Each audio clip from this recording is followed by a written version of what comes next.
As Leader Konfrst and I have stressed repeatedly, our goal is to create opportunity for our constituents through our work here at the Capitol. That means decreasing the burden on working Iowans, lowering costs for Iowa families, improving the well-being of Iowa's children, just giving Iowans a better deal. Republicans have been in charge for nearly 9 years now. And the result of these policies, Iowa's economy is shrinking. We are hurting the very people we were sent here to serve.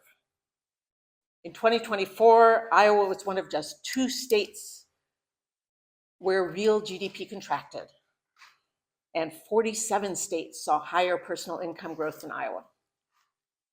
The number of children qualifying for free or reduced price lunch grew for this current school year. We are going in the wrong direction. Warning bells are going off for our communities. Mass layoffs are a regular occurrence, as we saw this week at Whirlpool. Grocery prices are not going down, and the housing supply is not going up. In Washington and Trump are not helping Iowans with their extreme tariffs that are a tax on working Iowans. In fact, the biggest tax increase in recent years. A tax that risks damaging our already soft ag economy, that's ruining relations with our neighbors and our largest trading partners, and that's not going to bring back manufacturing jobs anytime soon. The last time President Trump imposed tariffs, Iowa's farmers lost a chunk of our soybean market to Brazil. That is not acceptable. It's time for our Republican colleagues to remember that we were sent here to serve Iowans and to help them get ahead. Thank you. We, of course, just completed the second funnel, and between the chaos in Washington, the chaos in the global economy, and some worries about Iowa's economy, Iowans are concerned. They want to know what will happen to their pocketbooks, who's fighting for them, who wants to make sure that their budgets are doing well, who's looking out for everyday Iowans. They're worried about their economic futures.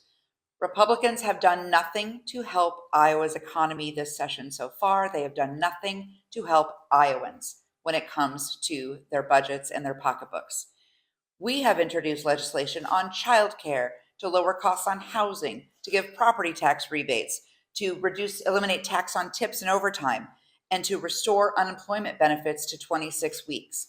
These are tangible, real options that Iowans could see the benefit from immediately, instead of playing political games, catering to special interests, and bowing down to Washington politicians. We have to fight for Iowans here, and Democrats in the legislature are the only ones doing just that. We'll take whatever questions you have.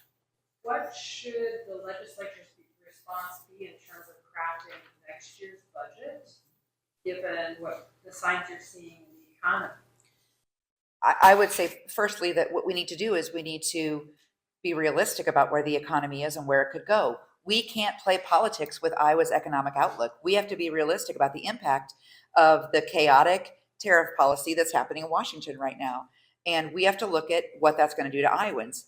146,000 jobs are impacted by the tariffs that are out there right now.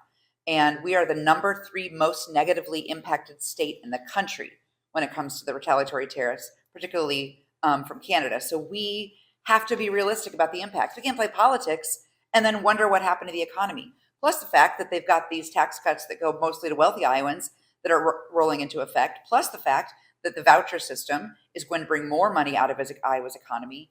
We have to start looking at the real numbers and stop playing politics with Iowa's budget. So what is being more realistic? What are the actions? I think when we're looking at the budget, when Republicans are drafting their budget, they have to be able to understand that next year doesn't look like it's going to be much better, or if anything, it'll be worse than next year or than this year. What can we do to ensure that costs are stopped? So can we maybe put a cap on the number of school vouchers that are issued, for example, so that we can right size our economy and prepare? Can we make sure that Iowans have jobs? And if they don't, that they're able to get the unemployment they need to find a new job? What can we do to prepare for an economy that isn't doing very well right now, instead of just saying, yep, this is all great, let's cut more taxes for corporations, which is what Republicans seem focused on doing. I don't know if you had anything else. Yes, I would agree with much of what Leader Konfrst said. I am frankly flabbergasted that Governor Reynolds seems to be cheerleading what President Trump has done in terms of tariffs, because this is really going to hit Iowa's farmers, our ag economy, and the rest of the state really hard. So one of the things that we could do, in addition to passing school funding, which still hasn't been passed, would be to have an open process on the budget. We don't know what the numbers are. They don't share what the numbers are with us. We haven't had joint budget subcommittees. This would seem to be, as we're heading potentially into a time of crisis and potentially into a recession, this would seem to be the time to bring everyone together, both parties, minority, majority, look at the budget numbers and decide what our joint priorities are so that we can help Iowans prepare to get through this.